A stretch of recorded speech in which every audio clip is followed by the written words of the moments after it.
Wait a second, Sophie. My stuff's out of order. Oh, so is mine.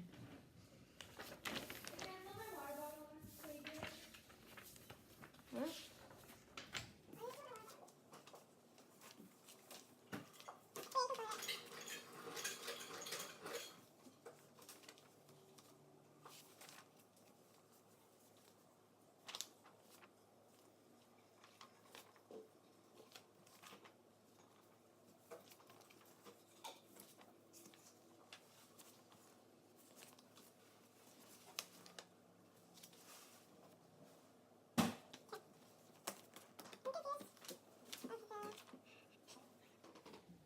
Okay, we're stopping this. Yeah.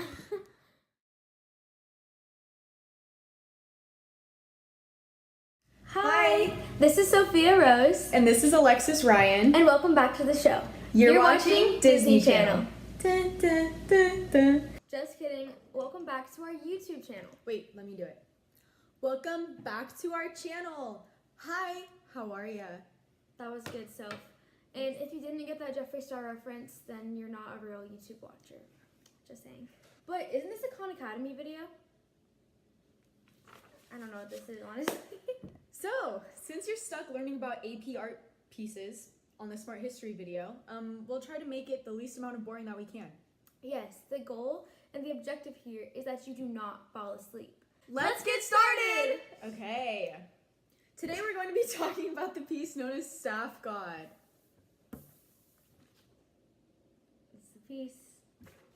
One and only. And coming up later on this news channel, whatever you want to call it, we will be comparing the Staff God to the Shiva Lord of Dance. And we did the grueling research so you don't have to. The Staff God was found in the Cook Islands, which is located in the middle of the South Pacific. It was made in the late 18th to early 19th century by the Rarotongan people. It was made with wood, paper mulberry bark cloth, and feathers. And it also has a fairly long body standing at 396 centimeters. Rarotonga Cook Islands was the location which the site was discovered on. This piece has been broken up into 3 pieces, but unfortunately we only have 2. Yes, and the missing piece appears to be a naturalistic penis. When Christian missionaries came to the islands, they destroyed all of the idols. Yeah, and especially the penis parts, I heard. Really? I wonder why.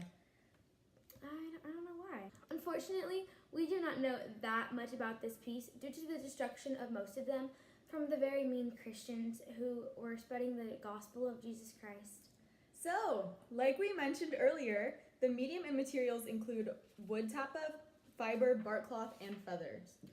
Yes, and we do know that this large column-like wooden core was held upright in various village commonplaces.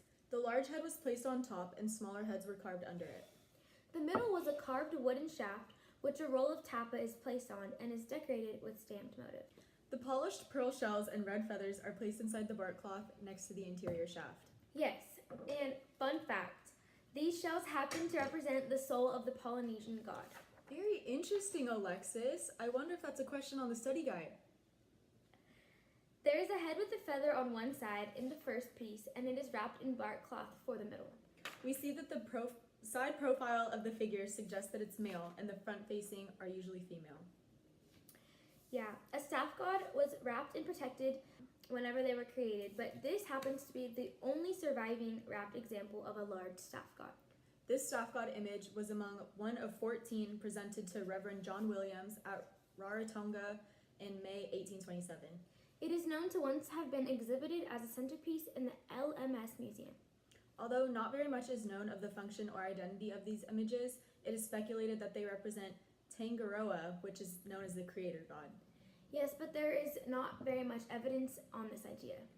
But it appears clear that the materials combine the results of both men and women's skilled labor. They also have an explicit sexual aspect. Like I mentioned about the naturalistic penis earlier, they embody male and female reproductive qualities. The staff god is a combination of male and female elements, and the wooden core, made by male carvers, has a large head on one end, and the important factor being the penis on the other. Yeah, this is a very important factor to remember.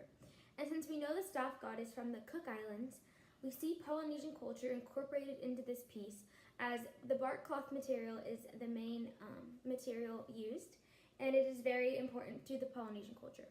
The bark cloth, which was made by women, not only protects the ancestral power of the deity, but contains it within the different layers.